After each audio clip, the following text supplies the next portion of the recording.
Santiago capítulo 3, versículos del 13 al 18, que como empezamos la semana pasada, hablábamos de la sabiduría. La fe se verá cultivando la verdadera sabiduría. Y decíamos que la sabiduría es un tema muy amplio, ¿no?, en la Biblia. Y Santiago 3, del 13 al 18 es como que es una condensación, ¿no?, una especie de compendio de lo que es la sabiduría. Dice Santiago en el capítulo 3, versículo 13: ¿Quién es sabio y entendido entre vosotros? Muestre por la buena conducta sus obras en sabia mansedumbre. Pero si tenéis celos amargos y contención en vuestro corazón, no os jactéis, ni mintáis contra la verdad. Porque esta sabiduría no es la que desciende de lo alto, sino terrenal, animal, diabólica. Porque donde hay celos y contención, allí hay perturbación y toda obra perversa. Pero la sabiduría que es de lo alto es primeramente pura, después pacífica, amable, benigna, llena de misericordia y de buenos frutos, sin incertidumbre ni hipocresía. Y el fruto de justicia se siembra en paz para aquellos que hacen la paz. Bueno, decíamos que para los judíos, hacer un micro resumen, para los judíos la sabiduría era algo muy importante, ellos lo veían como algo muy importante, pero muy diferente a lo que nosotros hoy entendemos cuando hablamos de una persona sabia o de sabiduría. Ellos decían, recordáis, ¿no?, que la sabiduría era la habilidad para vivir rectamente. Y cuando revisamos la Biblia en general, vemos esto, ¿no?, que la sabiduría es precisamente esto, ¿no?, es la habilidad para vivir rectamente. Un ejemplo que podíamos mencionar, un ejemplo muy grande, porque, bueno, es el ejemplo de Salomón, un hombre que dice que se le da sabiduría, ¿no? Pero, sin embargo, cuando luego vemos en su vida, vemos que Salomón no usó esa sabiduría para vivir rectamente. Salomón no fue una persona modelo, digamos, en cuanto a vivir rectamente. Y las consecuencias en el pueblo, sabemos cuáles fueron. O sea, Salomón es el que empezó muchas cosas en el pueblo de Israel y que al final acabaron como acabaron. La sabiduría de la Biblia, entonces, fundamentalmente tiene que ver con aplicar los principios bíblicos para vivir rectamente. Y el versículo lema que podríamos usar es: el principio de la sabiduría es el temor de Dios.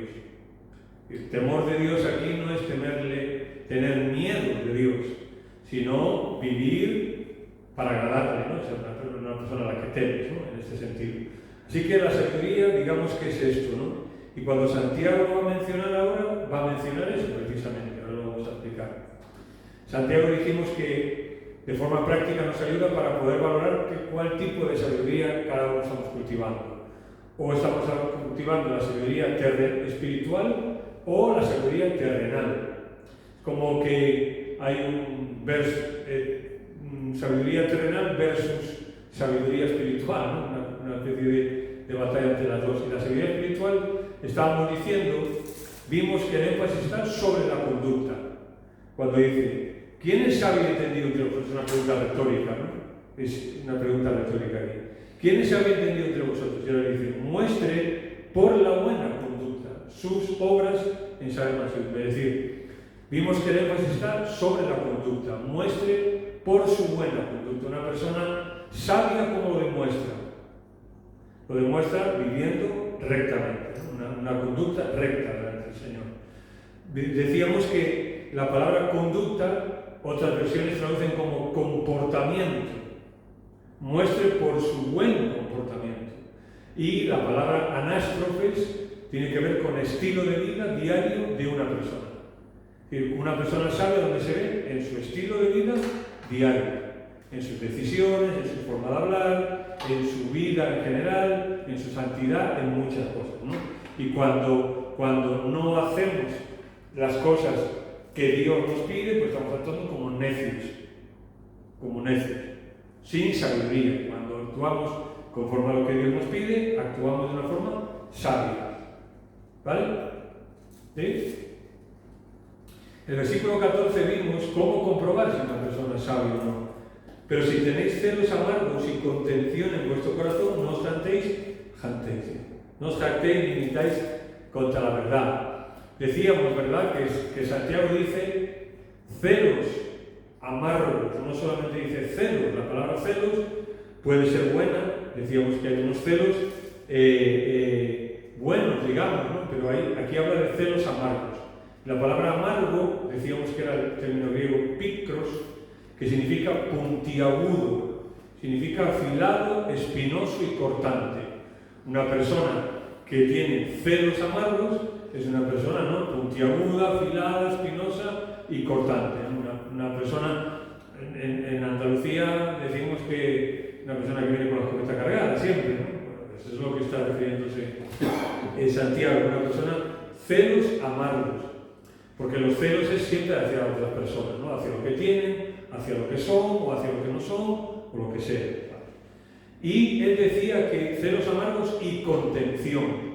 La palabra contención decíamos que tenía la connotación de disputa, agresividad y egoísmo. Es decir, una persona, si no vivimos ¿quiénes habéis entendido entre vosotros? Muestre por su buena conducta sus obras en sana mansedumbre. Pero si tenéis celos amargos y contención en vuestro corazón, pues no os jactéis ni mintáis contra la verdad, ¿vale?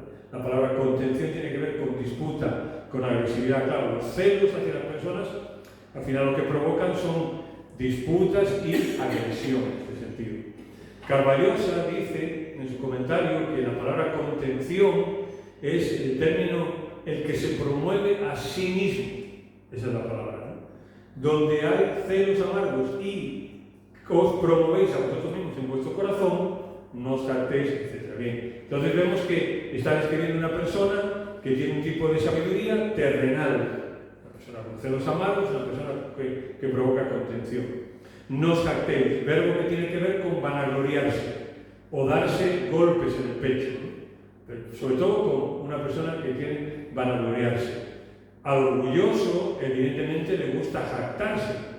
Una persona orgullosa le gusta jactarse de lo que hace, de lo que es, de lo que dice, de dónde va, de dónde no viene, de lo que tiene, de lo que sabe, etc. Lo que sea, ¿no?, en el nivel. Por ejemplo, decíamos, ¿no?, que Pablo se vio forzado a defender su ministerio con los corintios, con la iglesia de los corintios, pero se cuidó de no glorificarse él.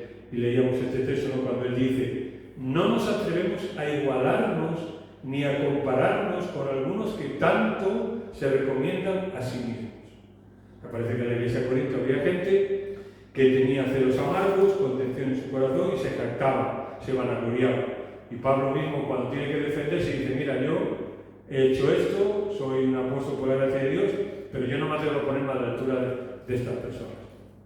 Bien, y cogiendo ya el ritmo, ¿no?, sabiduría terrenal versus sabiduría terrenal versus sabiduría espiritual, a partir del versículo 15. En este versículo 15 nos dice cómo es la sabiduría terrenal. Nos dice: porque esta sabiduría no es la que desciende de lo alto, o sea, de Dios, ¿no?, sino, es muy curioso lo que dice, terrenal, animal, diabólica. Estas tres palabras son muy interesantes, las que Santiago escoge, porque muchos quieren esto. El cristiano tiene tres enemigos: el mundo, la carne y el diablo. Y estas tres cosas que Santiago menciona en la sabiduría apuntan a estas tres cosas. Terrenal, animal, diabólica. Terrenal apunta al mundo, animal apunta a cada uno de nosotros, viene de la palabra alma, de la palabra vida, y diabólica o demoníaca mejor, pues en cuanto al mundo. O sea que Santiago, digamos que está en conexión con otras partes del Nuevo Testamento. Vivir con sabiduría terrenal es ceder a los tres enemigos que yo tengo. Entonces, si yo cedo a los tres enemigos que yo tengo, está claro que estoy viviendo una sabiduría terrenal en mi vida. Si estoy cediendo al mundo, a mi carne y al diablo, pues no puedo practicar una sabiduría que viene de Dios, es imposible. porque el principio de la sabiduría es el temor de Dios. Bien, ¿seguís hasta aquí? ¿Sí? Ahora, terrenal es la palabra carnal realmente, apta solo para actividades terrenales, por y para el cuerpo. Esto de la canción de Dale a tu cuerpo alegría, Macarena, que tu cuerpo es para darle alegría y cosa buena, pues esto para un cristiano no va. La sabiduría de Dios no es terrenal, no es carnal, no es una sabiduría que se basa, que se cimenta y que vive solo para las cosas de aquí, como dice Pablo, ¿no?, en alguna carta, dice, estos cuyo Dios es su vientre, llega a decir, ¿no?, en el sentido de este, ¿no?, y otros muchos sentidos que podríamos decir, terrenal, o sea, lo que tiene que ver con la carne, carnal. También habla de animal. Animal tiene que ver con la esfera de los sentidos. Y la palabra viene de la palabra psique, de la palabra alma. O sea, lo que yo soy, ¿no? De lo que yo soy. Es la palabra súquitos, animal o natural. Y es interesante que proviene de psique, que es vida o alma. Y en Judas 19, algunas versiones, entre ellas la Reina Valera, traduce sensual esta palabra. Judas 19. Dice, estos son los que causan divisiones, los sensuales, que no tienen el espíritu. Así que también sensual, animal, vida, alma. Y luego va a mencionar, bueno, la idea parece ser esta, la de la naturaleza caída del hombre, en oposición con la nueva naturaleza que Dios da. O sea, si yo no tengo cuidado en mi vida de cultivar una sabiduría que venga de Dios, de lo alto, y que promueva las cosas del Espíritu, y solo de la carne, pues mal voy, ¿no? Como Pablo dice en muchas partes, por ejemplo, en Romanos habla de que el cristiano que se ocupa del Espíritu, de las cosas del Espíritu recibe, ¿no? Recibe la cosecha, ¿no? Pero el que siembra para la carne, pues recoge carne. Y diabólica es mejor demoníaca, más bien la idea es demoníaca, pero bueno, lo mismo, ¿no? A fin de cuentas. Lo que quiere decir Pablo, Santiago también, es que el origen de esta sabiduría no está en Dios, sino en Satanás. Desde Génesis 3, esa sabiduría ha engañado y pervertido y condenado a los seres humanos. Nosotros tenemos que entender que como cristianos no estamos libres de esta sabiduría diabólica, de esta sabiduría que nos puede engañar de tal forma que estemos pensando que estamos haciendo bien y que estamos tomando decisiones buenas cuando no es así. Satanás siempre ha prometido sabiduría a los que tientan. Nadie que está haciendo algo que Satanás le propone, nadie que estamos haciendo algo que diríamos, ¿no? Nadie que hacemos algo que Satanás nos propone, estamos diciendo en este momento, vaya tonto soy, ¿no?, de lo que estoy haciendo. No creo que esa sea siempre intentamos justificarlo, matizarlo, bueno, tal, es que tal, y eso viene de ahí, ¿no? Viene de ahí. Nadie, como dijimos el otro día, ¿no? Nadie, o casi nadie, dice que tonto soy. Todo el mundo nos creemos sabios, muchas veces en nuestra propia opinión. Sabiduría de quien se rebeló contra Dios y por eso fue castigado a pagarlo para siempre. Es como que Santiago está queriéndonos decir, no, mira, esta sabiduría terrenal es terrenal, animal y diabólica, o sea, viene del diablo. Y tú tienes que pensar como cristiano y yo, que la sabiduría que viene de alguien que se rebeló contra Dios y que pagó las consecuencias y las va a pagar para siempre, pues eso me tiene que encender las luces, ¿no?, en mi vida, decir, bueno, tengo que tener cuidado, ¿no?, porque Satanás me puede engañar y puede causar en mí pues cualquier cantidad de cosas, ¿no? Bueno, qué alivio ahora considerar las evidencias de la verdadera sabiduría espiritual. Porque es que cuando empiezas en el versículo 13 aquí es como celos amargos, contención, jactancia, mentira, terrenal, animal, diabólica, y te va hundiendo, ¿no?, en la miseria. Pero bueno, ahora, afortunadamente, podemos ver también las evidencias de la sabiduría espiritual. Eso es lo bueno que tiene la Biblia, ¿no? La Biblia cuando dice que algo está mal, no solamente nos deja en el esto está mal, sino esto está mal, pero haz esto. Yo que sé, por ejemplo, cuando Pablo dice, desvestíos del viejo hombre que está conforme a ¿verdad? Luego dice, y vestidos del nuevo hombre, que es tal. Como que la Biblia no nos dice solo lo que no debemos de hacer, lo que está mal, sino que también nos apunta lo que está bien. Bien, primero dice esta sabiduría que viene de Dios. Bueno, el versículo 16 es un poco una repetición del 14, porque donde hay celos y contención, pues allá hay perturbación y toda obra perversa. Sea a nivel personal, sea a nivel eclesial, sea a nivel familiar, sea a nivel laboral, sea donde sea, ¿no? Donde hay celos y contención, pues allí que hay pues problemas y toda obra perversa. Ya explicamos esto bastante la semana pasada. Ahora, la sabiduría que viene de Dios, primeramente pura.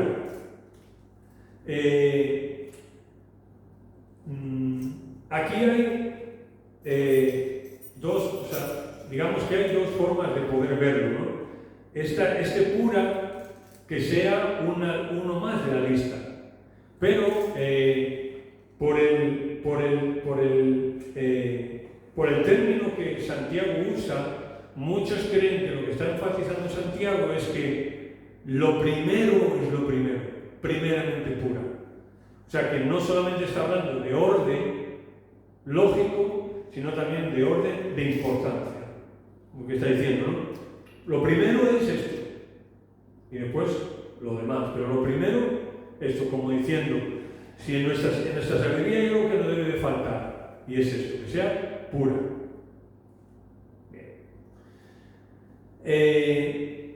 Esta palabra, antes de explicar aquí lo que tengo, esta palabra se usaba en la antigüedad y luego se usó en la Biblia, por supuesto, y llegó a tener otras connotaciones también. Se usaba para cuando una persona era ceremonialmente pura. O sea, cuando en cualquier religión, de las tantas que había, cuando una persona llenaba los requisitos para llegar al templo o donde fuera y presentar ahí un sacrificio, se le consideraba ceremonialmente pura. Bien, esta es un poco la palabra, pero se deriva luego de la palabra santo también. Viene del término santo y significa limpio de culpa. Casto, una persona casta, inocente. Bien, esto contrasta con ¿qué? Con terrenal, animal y diabólica. O sea, vienes de lo negro, animal, terrenal, diabólica, y ahora dices, pero la sabiduría que es de lo alto es primeramente pura. ¿A qué estaría hablando? Bueno, se estaría destacando la importancia de la santidad. Por eso creo yo que sí, que es primeramente, esto no puede faltar. A final de cuentas, la vida, pensemos un momento en esto. A fin de cuentas, nuestra vida, desde que conocimos al Señor, aparte de que irnos con el Señor, por supuesto que ese es el mayor objetivo, pero hasta que nos vayamos con el Señor, ¿cuál es nuestro mayor objetivo en la vida desde que conocemos al Señor? ¿Cuál debe ser nuestro mayor objetivo? Vivir vidas santas. Este es el mayor objetivo. Todo lo demás viene parte de ahí, fluye de ahí, pero si yo no llevo una vida santa, se cae todo lo demás. Se cae todo, ¿no? Porque yo puedo tener una sabiduría muy pacífica, pero si no es santa mi sabiduría primero, no vale de nada. Bien. Entonces, en este sentido, ¿no? Se destaca la importancia de la santidad. El principio de la sabiduría es el temor de Dios. La idea es sin contaminación, y Santiago en el 4:8 vuelve a repetir esta palabra. Acercaos a Dios y Él se acercará a vosotros, pecadores, limpiad las manos y vosotros de doble ánimo, aquí está, purificad vuestros corazones. Es la misma palabra que en el capítulo 3, 17. Purificad vuestros corazones. La sabiduría de Dios lleva una vida de ¿qué? De pureza. La del hombre lleva una vida de pecado. Está claro, ¿no? Podríamos decir el camino angosto, el camino estrecho, y hablar de tantas cosas que la Biblia nos dice, ¿no? Proverbios, que tanto menciona Santiago, el camino del necio y el camino del sabio, el camino del impío, el camino del sabio. Bien, Hebreos 12:4 es un texto muy famoso, que todos conocemos seguro.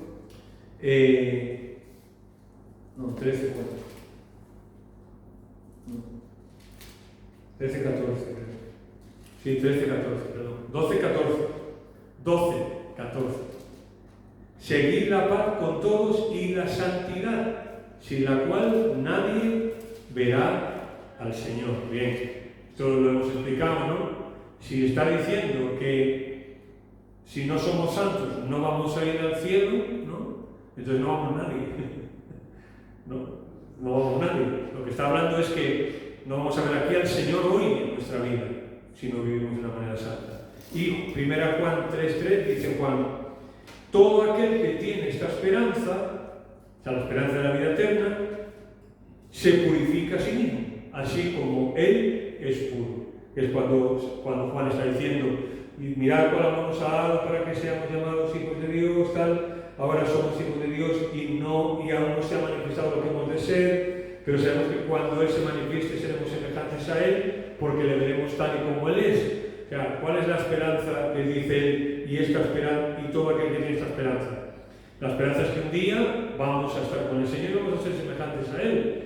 Bien, esa esperanza que hace el cristiano. Bueno, como un día voy a ser semejante a Él y aquí no, pues entonces ya está, ¿no?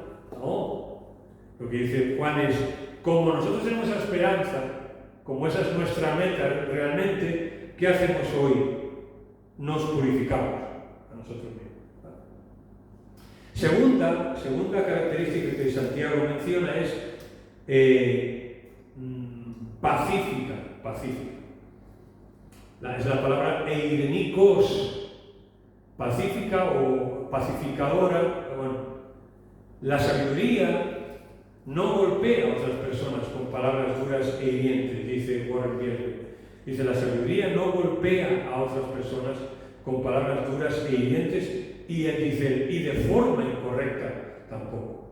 Carballosa, por ejemplo, dice que la sabiduría pacífica es la que procura la paz.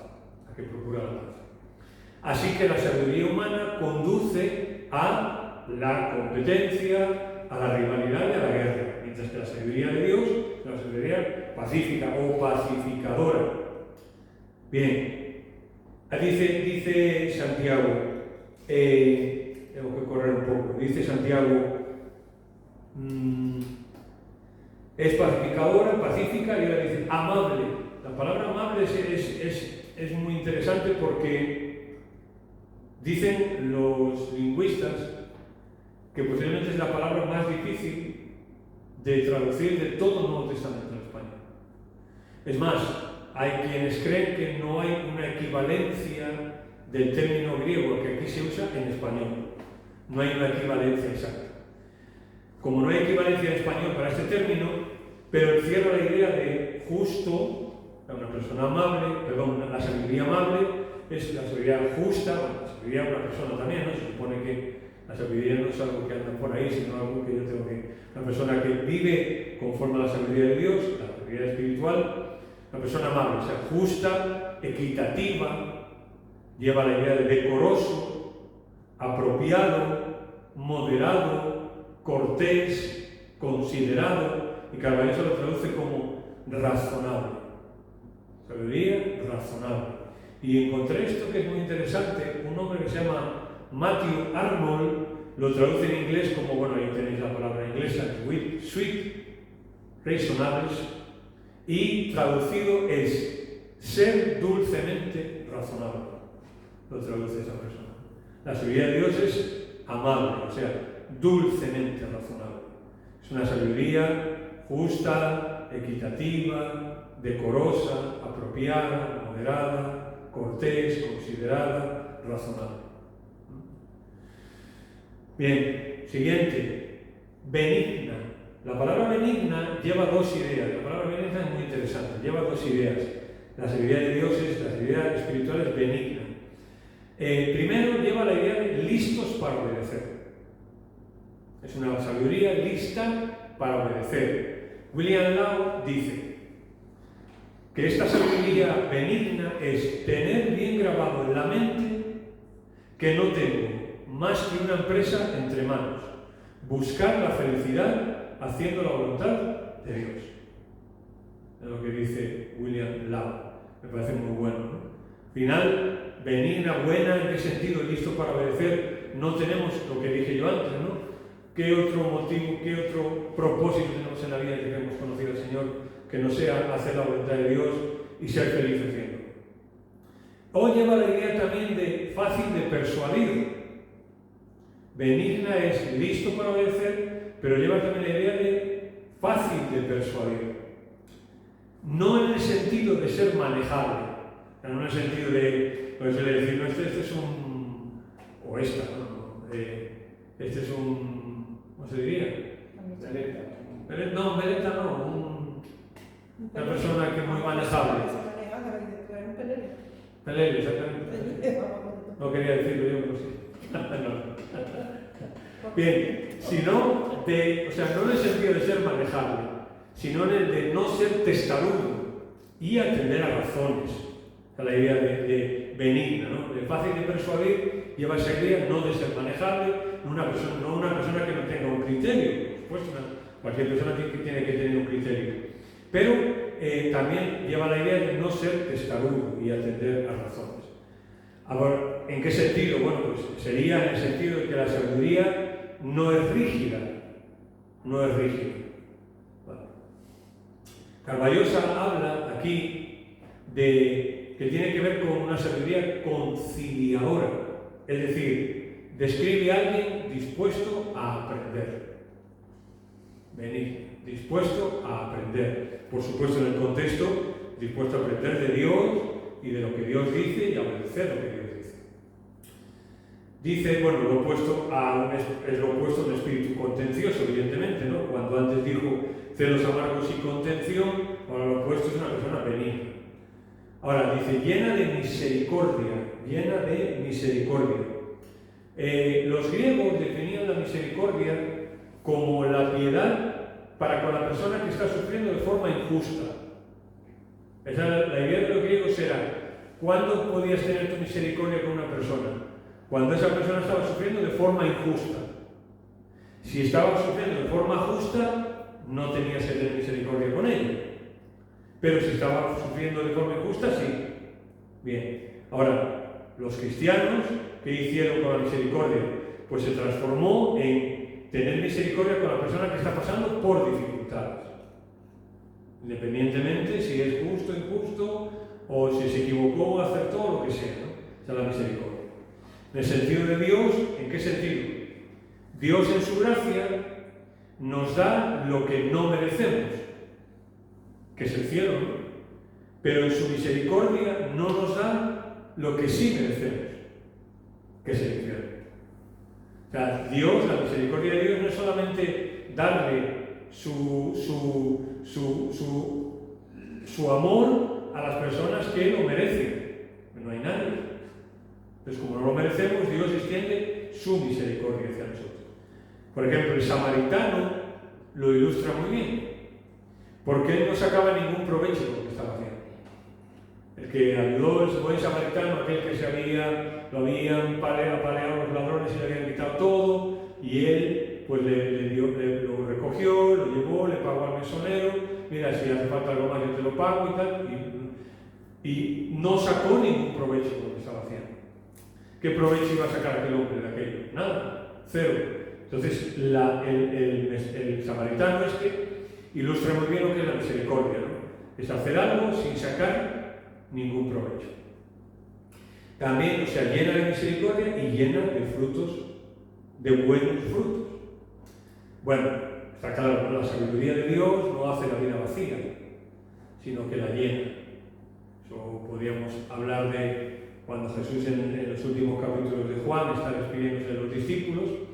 Una de las cosas que más les enfatiza es que lo que Él desea para ellos es que lleven fruto constantemente, ¿no? Fruto, mucho fruto y fruto abundante. Esa es la idea, ¿no? La idea es ir, bueno, pues poco a poco, progresando. Siempre lo hemos dicho, la vida cristiana Es un maratón, no es un sprint, no es una carrera de 1 kilómetro ni de 5, es un maratón, ¿no? Es para toda la vida. Y un árbol, bueno, si hablamos de la comparación con un árbol de dar buenos frutos, pues un árbol cualquiera que tú cojas, no todos los años da fruto, ¿no? Ni todos los años da el mejor fruto. A veces un año hay un año malo y no da fruto. Otros años, a lo mejor, lo que dijimos el otro día, le entra un bicho y da fruto, pero el fruto está podrido. Otro año da muy poco fruto porque a lo mejor las situaciones del clima han sido malas, y otro año a lo mejor da buen fruto. Y fruto enorme, ¿no? O sea, se cae del árbol todo, ¿no? O sea, tienes que andar. Un árbol cualquiera es así, no siempre da buenos frutos, ¿no? En el sentido. Bueno, pues nosotros somos iguales. No siempre seremos capaces de dar el fruto que Dios quiere para nosotros. Pero sí que al final nuestra vida se resuma en una vida de buenos frutos. Cuando yo miro para atrás, ¿cuántos años hace que me convertí? 1, 10, 20, 30. Bueno, pues la idea es que yo tengo que ver atrás y ver que mi vida ha sido una vida de buenos frutos. Y en eso tengo que seguir avanzando. La sabiduría de Dios cambia la vida y produce buenas obras, ¿no? Como dijo él, ¿quién es sabio y entendido entre vosotros? Muestre por la buena conducta sus obras en sabia mansedumbre. Por su buena conducta sus obras. La sabiduría de Dios cambia la vida y produce buenas obras. Es decir, yo antes de conocer al Señor no tenía la sabiduría de Dios y por tanto vivía como a mí me daba la gana. Ahora que conozco al Señor, tengo la sabiduría de Dios y ¿cuál es la palabra que voy a escoger? Intento no vivir como me da la gana.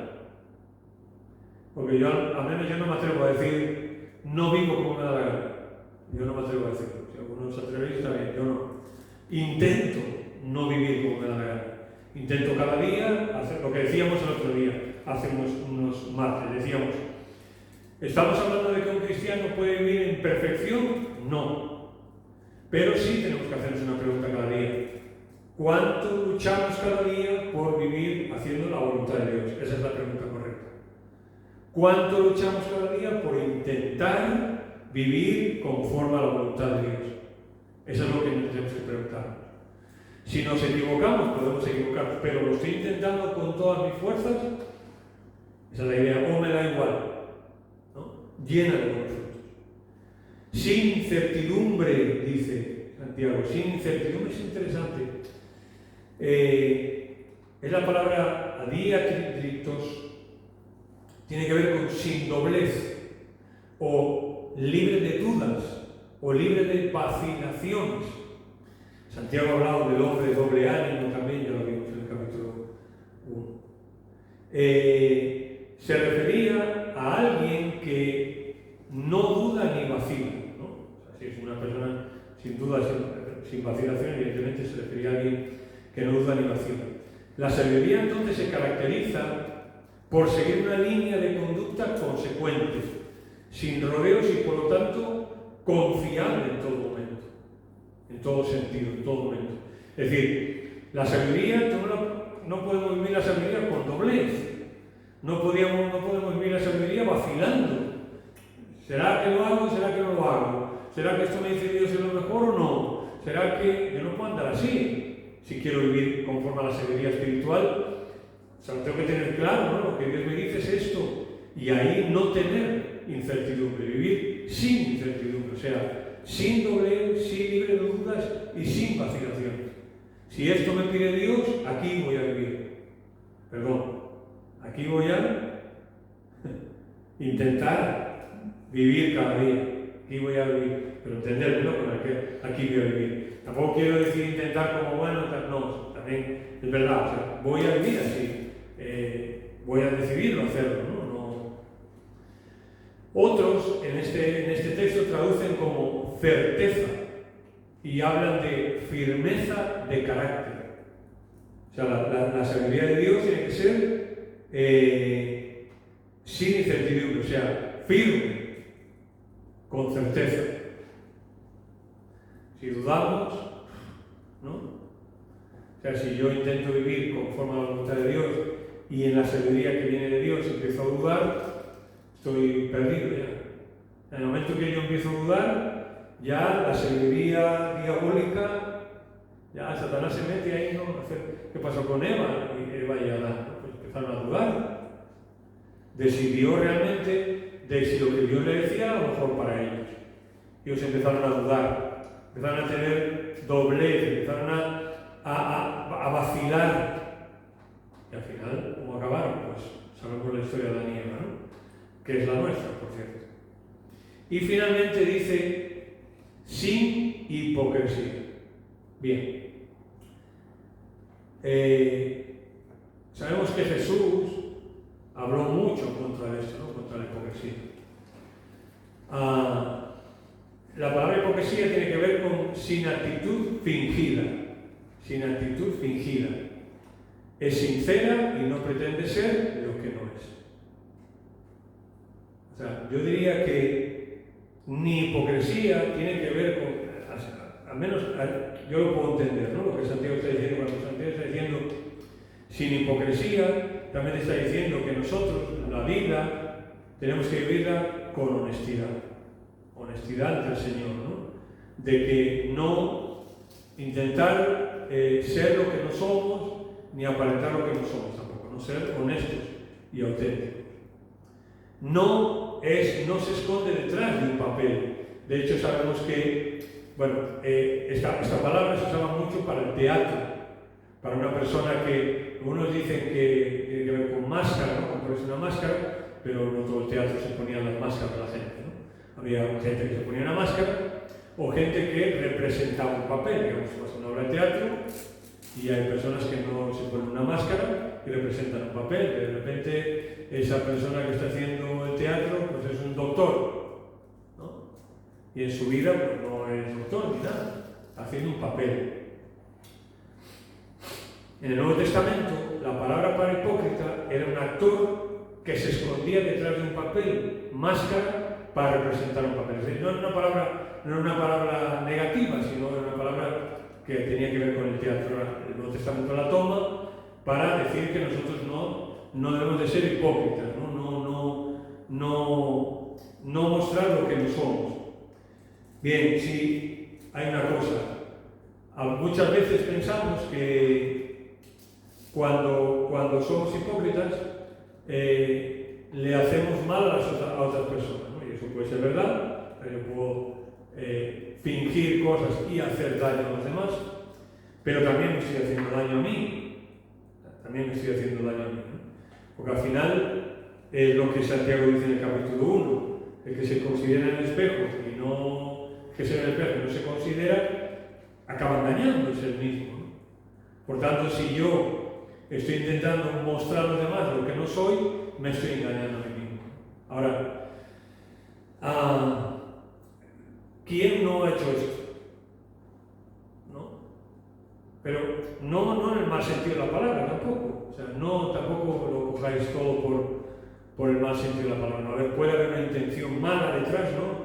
La hipocresía puede haber una intención mala detrás, para hacer daño, para engañar, para tal, ¿no? Pero no sé, yo, pues no sé si estáis todos de acuerdo con lo que voy a decir, pero incluso creo que a veces yo no le llamaría hipocresía pues a lo mejor miedo a enfrentar la situación, o vergüenza a enfrentarla, o no tener ánimo para eso, o no tener fuerzas para hacerlo. No tiene por qué haber una hipocresía detrás, ¿no? Puede haber una lucha detrás. Oye, Antonio, ¿qué tal? ¿Cómo estás con esto? Imagínate que yo hablo contigo y yo hablo con Jesús y le digo, mira, Jesús, tengo problemas con esto. Ora por mí y tal, ayúdame, y él me ayuda, ¿no? Y ahora yo estoy fatal con eso otra vez. Y a lo mejor Jesús viene y me dice, oye, Antonio, ¿cómo estás? Y yo le digo, bueno, ahí vamos. Pero a lo mejor no es cierto. A lo mejor eso no revela una hipocresía, sino revela, bueno, pues a lo mejor una incapacidad para enfrentar lo que sea, ¿no? A eso es a lo que me refiero, ¿no? Que hipocresía siempre, o sea, lo que se condena aquí es una actitud negativa siempre, ¿no? Negativa. Pero no todo lo que a veces llamamos hipocresía a lo mejor es hipocresía, ¿vale? Así que está muy claro, con eso terminamos, no sé qué vamos a tratar más, pero está muy claro cuál de las dos sabidurías vale la pena que trabajemos y cultivemos en la vida. Creo que está claro, ¿no? La sabiduría terrenal va a traer celos amargos, contención en nuestro corazón, jactancia, mentira, es terrenal, es animal, es diabólica, no va a traer otra cosa. Y a lo largo de la Biblia lo podemos ver tantos ejemplos de tantas personas que siguieron una sabiduría terrenal de cómo acabar, ¿no?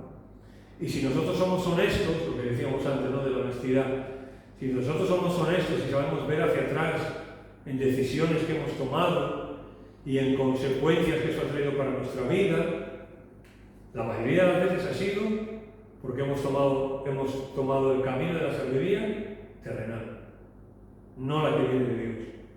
Y eso nos ha traído consecuencias en nuestra vida, ¿no? A todos. Por eso alivia ver que hay otro tipo de sabiduría. Alivia que la Biblia me muestra otro camino. Me alivia decir que si la Biblia me dice que yo puedo, que si la Biblia me anima a vivir así, es que se puede vivir. Me va a costar, sí, pero que se puede vivir una sabiduría que viene de lo alto, pura, pacífica, amable, benigna, llena de misericordia, buenos frutos, sin incertidumbre, sin hipocresía. Eso me anima, ¿no?, a pensar que cuando Dios dice algo no nos lo dice porque sí, bueno, ahí os queda esto, venga, el que sea capaz, no, sino que es posible hacerlo, ¿no? Ahora, ¿tenemos falta de esa sabiduría? Vaya pregunta. Yo sí. Vaya pregunta, David. Claro que la tenemos. ¿Cuál es el consejo de Santiago en el capítulo 1? Pida a Dios. Pida a Dios. Por eso cada uno, hermanos, sabemos, y los que después escuchen esto, cada uno sabemos en qué necesitamos sabiduría, aunque muchas veces digamos, ¿cómo estás? Bien. No, no es verdad. No estamos bien en algunas cosas, en muchas cosas, en pocas cosas, no sé. Pero pidamos al Señor que nos dé sabiduría porque es lo que vale la pena, ¿no? El temor, el principio de la sabiduría es el temor de Dios y es la forma en la que vale la pena vivir. ¿Una pregunta? ¿Comentario? A mí me gustaría, si me da un minuto, Sí, ¿no? leer estos versículos de la nueva traducción viviente. No, pues si se corta. Sí, después se corta, pero no hay problema. Normalmente cortamos de la pregunta, pero bueno.